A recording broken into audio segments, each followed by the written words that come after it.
আধুনিক কৃষি প্রযুক্তিতে বর্তমানে উপকৃত হচ্ছেন কৃষকেরা এবং বহু কৃষক গতানুগতিক কৃষিকাজের পাশাপাশি আধুনিক প্রযুক্তির ব্যবহার করছেন তাদের জমিতে। আজ আমরা সরাসরি চলে এসেছি সন্দেশখালীতে। সন্দেশখালী 2 নম্বর ব্লকের জয়গোপালপুর ইউথ ডেভেলপমেন্ট সেন্টারে বর্তমানে আমরা দাঁড়িয়ে রয়েছি। এখানে আমরা বিভিন্ন আধুনিক প্রযুক্তির কৃষিকাজ যেমন দেখতে পাচ্ছি, তেমনি এখানে পাশাপাশি পুকুরে মাছ চাষও কিন্তু দেখতে পেলাম। আমরা বর্তমানে যেখানে দাঁড়িয়ে রয়েছি, আমরা পিছনে দেখছি বস্তায় আদা চাষ হয়েছে। হয়তো অনেকেই আমরা এটা সম্পর্কে জানি। বাড়িতে অল্প জায়গা কিংবা নিচু জমি সহজেই বস্তায় আদা, হলুদ প্রভৃতি জিনিস চাষ করা যায়। এখানে কিভাবে কি কি চাষ হয় বা আধুনিক কৃষি প্রযুক্তির ব্যবহার এখানকার কৃষকরা কতটা করছেন, সেটা আমরা এখানকার কর্ণধারের সঙ্গে কথা বলে সরাসরি শুনে নেব। আচ্ছা, নমস্কার। যেটা আমরা জানবো, এই যে বস্তায় আদা চাষ এটা এখানে হচ্ছে, কেন করা হয়েছে? এটাতে আমরা যেহেতু সুন্দরবন এলাকা হচ্ছে সবসময় প্রাকৃতিক ঝঞ্ঝাট বেঁধে থাকে এবং এখানে নদীর ভাঙনের ফলে জল জমে যায়, প্রাকৃতিক দুর্যোগ লেগে থাকে। সেই কারণের জন্য আমরা বিধানচন্দ্র কৃষি বিশ্ববিদ্যালয়ের প্রফেসর ডক্টর দীপক ঘোষ স্যারের যে বিভাগ আছে, সেই বিভাগের উদ্যোগে এবং আমরা উত্তর চব্বিশ পরগনা কৃষি বিজ্ঞান কেন্দ্র তার হর্টিকালচার দপ্তরের সহযোগিতা এবং সেই সঙ্গে সঙ্গে আমরা আমাদের যে Canning soil salinity research institute Canning branch ICR এর আন্ডারে এই তাদের যৌথ প্রচেষ্টাতে আমরা এই সুন্দরবনের আমরা প্রায় 300 মহিলা ফার্মারকে, যারা এসএইচজি গ্রুপের সাথে যুক্ত আছেন এবং যারা মশলা চাষ সংক্রান্ত ব্যবহারিক দিকটা তারাই মূলত মহিলারাই বাড়িতে তারাই ব্যবহার করেন। সেই কারণের জন্য আমরা মহিলাদেরকে নিয়ে একটা ওয়ার্কশপ করেছিলাম বিধানচন্দ্র কৃষি বিশ্ববিদ্যালয় এবং উত্তর চব্বিশ পরগনা কৃষি বিজ্ঞান কেন্দ্রের সহযোগিতাতে। তাতে যে সমস্ত মহিলারা এখানে এসেছিলেন তাদেরকে কিভাবে মশলা চাষের উপকারিতা কি, তার প্রয়োজনীয়তা কি, তার থেকে কি লাভ করা যেতে পারে ইত্যাদি ইত্যাদি বিষয় নিয়ে আলোচনা হয়েছিল। এবং সেখানে বলা হয়েছিল যে আমরা যেমন এমনি উঁচু জায়গাতে মাঠে চাষ করি বা বাস্তু ভিটের উপরে চাষ করি, সেই সঙ্গে সঙ্গে আমরা যদি বস্তাতে চাষ করি তাহলে তার ফলনটাও ভালো হবে এবং প্রাকৃতিক দুর্যোগেও সেটা অনেকটা রক্ষা করা সম্ভব হয়। তো সেই কারণে আমরা যে সমস্ত ফার্মার আছেন, বিশেষ করে অধিকাংশ মহিলা ফার্মার এবং তাদের বাড়িতে সবাই মিলে তারা এই উদ্যোগটা গ্রহণ করেছে। আমাদের এখানে আপনারা যেটা দেখছেন সেটা হচ্ছে আমাদের একটা ডেমো করা হচ্ছে 100 বস্তাতে। এখানে আমরা আদা, কিছু কালো হলুদ এবং এমনি হলুদ আমরা এখানে ডেমো হিসেবে আমরা রেখেছি এবং আমাদের এই বাগানের চারিদিকেও আমরা হলুদ চাষ করেছি, আদা চাষ করেছি।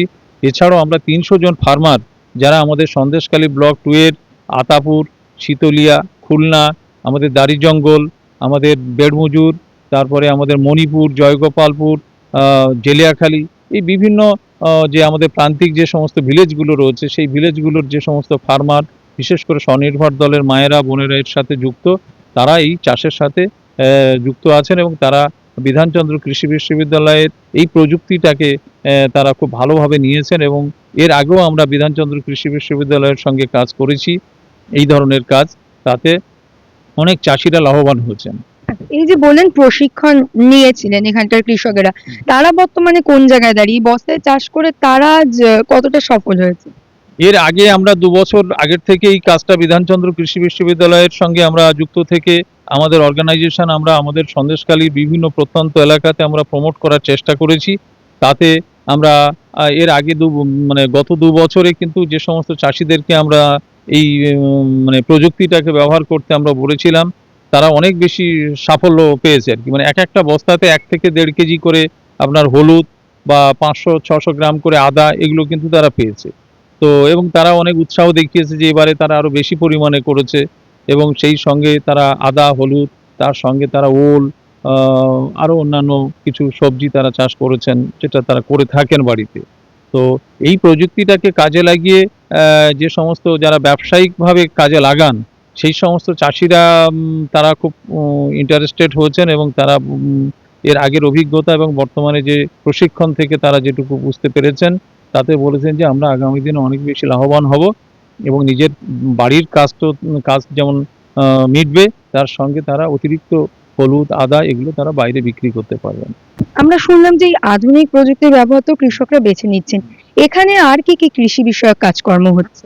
এখানে আমাদের জয়গোপালপুর ইউথ ডেভেলপমেন্ট সেন্টার এবং আমাদের উত্তর চব্বিশ পরগনা কৃষি বিজ্ঞান কেন্দ্র, অশোকনগর, এবং আমাদের West Bengal fisheries and animal science university আমরা যৌথভাবে আমাদের উত্তর চব্বিশ পরগনা সুন্দরবন এলাকার যে 6টি ব্লক আছে সেই 6টি ব্লকের মধ্যে যেমন হচ্ছে আমাদের সন্দেশখালী 1, 2, হিঙ্গলগঞ্জ, হাসনাবাদ, হাড়োয়া, মিনাখা, এই সুন্দরবনের 6টি ব্লক।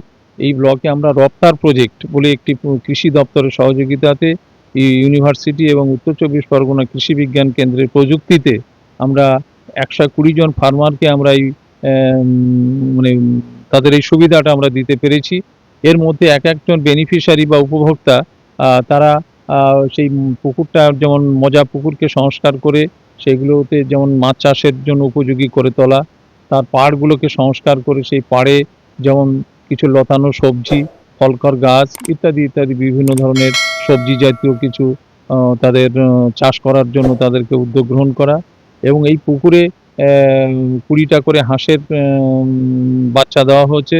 সেই এক একটা ফ্লোটিং ডাক হাউস, সেই ফ্লোটিং ডাক হাউসটা এই কারণে করা হচ্ছে হঠাৎ করে যদি বন্যা হয়ে যায় তাহলে কী হবে, সেই হাঁসগুলো মারা যাবে না, এবং তার যে সয়েলটা ব্ল্যাক সয়েলটা সেটা পুকুরে গিয়ে মাছের খাদ্য হিসেবে ব্যবহার হবে। এবং এছাড়াও সেই সমস্ত ফার্মারদেরকে তাদেরকে যাতে ফ্লোটিং সিড বেড মানে হঠাৎ করে কোনো বীজতলা তৈরি করা আমরা জমিতে করি, নদীর বাঁধ ভেঙে বা বৃষ্টির জলে সেটা ডুবে গিয়ে নষ্ট হয়ে যায়, তখন চাষিরা চাষের ক্ষেত্রে তারা দিশেহারা হয়ে পড়ে। সেই কারণে এই রপ্তার প্রজেক্টের যে প্রযুক্তি বা উত্তর চব্বিশ পরগনা কৃষি বিজ্ঞান কেন্দ্রের যে একটা নতুন প্রযুক্তি, যেটা হচ্ছে আমাদের প্রাকৃতিক দুর্যোগকে কী করে আমরা এড়িয়ে গিয়ে প্রতিহত করে আমরা চাষিদেরকে আরও লাভবান বা তাদেরকে নিশ্চিত করা, নিশ্চয়তা দেওয়া, এই প্রজেক্টের মধ্যে রয়েছে। এবং সেক্ষেত্রে ফ্লোটিং সিডবেড তৈরি করে তাতে বীজতলা তৈরি করা, যাতে হঠাৎ করে জল হয়ে গেলেও পুকুরে সেটা ভেসে থাকবে, কোনো ক্ষতি হবে না। তারপর জল কমে গেলে তারা সেই বীজতলা থেকে সেই বীজগুলো নিয়ে তারা রোপণ করে তাতে পুরো ধান তারা পেয়েছে বা পাবে আর কি, এই উদ্দেশ্য নিয়েই এটা করা। আচ্ছা, তো এই বিভিন্ন প্রশিক্ষণ নিয়ে আধুনিক কৃষি প্রযুক্তির ব্যবহার করে সন্দেশখালী এলাকার মানুষ উপকৃত, তারা কি আজ সচ্ছল? অবশ্যই সচ্ছল, কারণ এখন নতুন নতুন যে প্রযুক্তি বের হচ্ছে সেটা তো কৃষকদের জানানোটা যেমন প্রয়োজন। আমরা যেমন সুগন্ধি ধানের চাষ, আমরা যেমন হচ্ছে এই কৃষকদেরকে আমরা এই রপ্তার প্রজেক্টের যে প্রযুক্তির কথা বললাম, আমরা বিধানচন্দ্র কৃষি বিশ্ববিদ্যালয়ের যে মশলা চাষের প্রযুক্তির কথা আমরা বলেছি, উত্তর চব্বিশ পরগনা কৃষি বিজ্ঞান কেন্দ্র কী করে আমরা প্রাকৃতিক প্রবণ এলাকায় চাষ মানে কৃষকদেরকে বাঁচানো যাবে বা আমরা যে সমস্ত ফসলকে কি করে আমরা বাঁচানো যাবে সেই প্রযুক্তিটাও আমরা কিন্তু তাদেরকে সাহায্য করছি উত্তর চব্বিশ পরগনা কৃষি বিজ্ঞান কেন্দ্রের সহযোগিতাতে। এবং বিভিন্ন ইউনিভার্সিটি বা বিভিন্ন সংস্থাও এই ব্যাপারে তারা কম বেশি আমাদের পাশে থাকেন, তারা উৎসাহিত করেন এবং বহু মানুষ এর দ্বারা উপকৃত। এবং এই প্রযুক্তিটা পাওয়াতে আমরা সুন্দরবন এলাকার যে প্রাকৃতিক দুর্যোগ প্রবণ এলাকাতে আমরা থাকি, তাতে বহু কৃষক এতে বেঁচে যাবেন। আমরা শুনে নিলাম বিধানচন্দ্র কৃষি বিশ্ববিদ্যালয় এবং অশোকনগর কৃষি বিজ্ঞান কেন্দ্রের সহায়তায় সুন্দরবন লাগোয়া প্রাকৃতিক দুর্যোগপূর্ণ এলাকার সন্দেশখালীর মানুষেরা বিভিন্ন ধরনের কৃষি বিষয়ক প্রশিক্ষণ নিয়ে আধুনিক কৃষি প্রযুক্তির ব্যবহার বেছে নিচ্ছেন, এবং এই সমস্ত আধুনিক কৃষি প্রযুক্তির ব্যবহারে তারা আজ সচ্ছল এবং কম জায়গায় কম খরচে তারা বিভিন্ন ফসল উৎপাদনের পাশাপাশি সঠিকভাবে মাছ চাষ করতে পারছেন। তাই আপনারা যারা ভাবছেন বিভিন্ন আধুনিক কৃষি প্রযুক্তির ব্যবহার আপনারা করবেন, অবশ্যই কৃষি বিশ্ববিদ্যালয়, কৃষি বিজ্ঞান কেন্দ্র, কৃষি দপ্তর এবং উদ্যান পালন দপ্তরে সরাসরি যোগাযোগ করে এগিয়ে আসলে আপনারাও লাভবান হবেন বলে আমরা আশা রাখছি। এরকম আরো নতুন নতুন তথ্য জানতে অবশ্যই ফেসবুকে আমাদের পেজটিকে ফলো করে রাখুন এবং ইউটিউবে কৃষি বার্তা চ্যানেলটিকে সাবস্ক্রাইব করে বেল আইকনটি প্রেস করে রাখুন, যাতে সবার প্রথমে নোটিফিকেশনটি আপনার কাছেই পৌঁছে যায়। নমস্কার।